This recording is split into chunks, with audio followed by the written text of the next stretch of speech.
Werewolf by force. The wind howled through the pine-covered slopes of the Carpathians, carrying whispers that had no origin and no end. In the village of Velika Berezovitsia, nestled deep in the Ukrainian highlands, people spoke in hushed tones after sunset. They locked their doors, hung garlic by the windows, and avoided the forest trail that led to the ruins of the old monastery. It wasn't superstition. It was survival. Maksym Hordienko had never believed in curses. A pragmatic man of 32, he worked as a forestry surveyor, mapping terrain and cataloging wildlife. He had returned to his childhood village after years in Lviv, hoping to reconnect with his roots and escape the noise of the city. But the silence he found was not peace, it was dread. It began with a scream. A woman's voice, shrill and desperate, echoed through the valley one night as Maksym was returning from a late survey. He froze, flashlight trembling in his hand.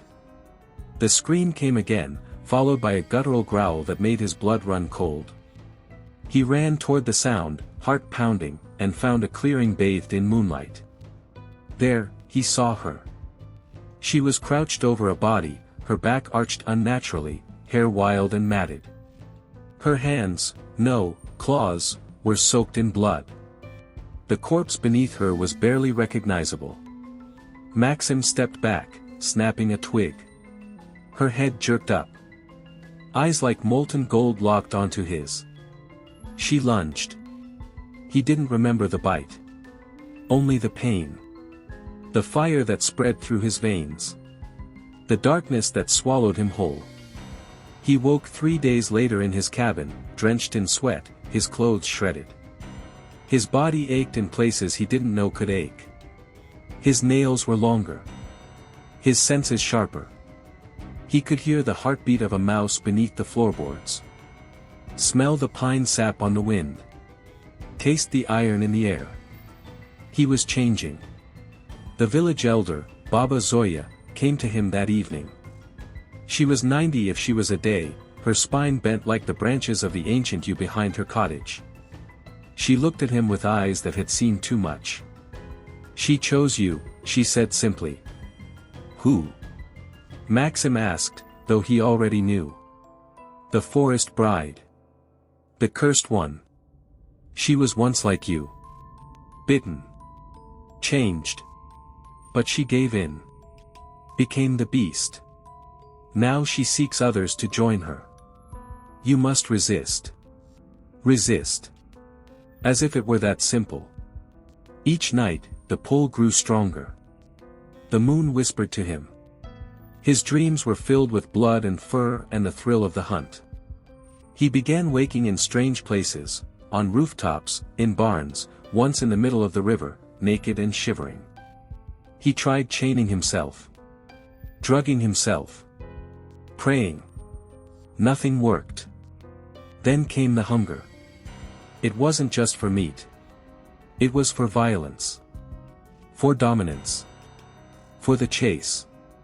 He found himself snarling at strangers, his temper fraying. His eyes glowed in the dark. Children cried when he passed.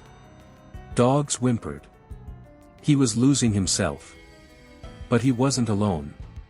Katerina, a botanist from Kiev, had come to study alpine flora. She was staying in the village inn and had heard the stories. Unlike the others, she didn't flinch from Maksym. She watched him. Asked questions. Listened. One night, he confessed. She didn't laugh. She didn't run. She believed him. "There's a plant," she said. "A rare one. Grows only in cursed soil. It's called wolfsbane. But not the kind you know. This one doesn't kill, it binds. It can anchor the soul. If we find it, maybe we can stop the change." Hope. It was a fragile thing. They ventured into the forest together, deeper than anyone dared. Past the monastery ruins, into the heart of the cursed grove. The trees there were blackened, twisted. The air thick with whispers. They found the plant, violet petals, glowing faintly in the moonlight. But the forest bride was waiting. She emerged from the shadows, her beauty terrible and wild. Her voice was a song of madness. "He is mine," she hissed. "He carries my mark." Katerina stood her ground. "He chooses his own path." The bride laughed, a sound like breaking glass. "Then let him choose." She lunged. Maksym stepped between them, the wolfsbane clutched in his hand. The petals burned his skin, but he held fast. The bride shrieked, recoiling. The ground trembled. The trees groaned. And then, silence. She vanished.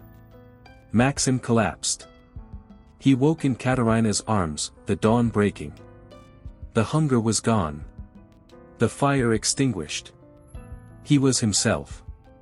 But the mark remained. He would never be free. Not truly. The beast slept within him, bound by petals and will. But he had chosen. He had resisted. And in that choice, he found strength. The village never spoke of the forest bride again. The monastery crumbled into dust. The grove grew quiet. But sometimes, on moonlit nights, Maksym would walk the forest trail, wolfsbane tucked in his coat, and listen. Just in case.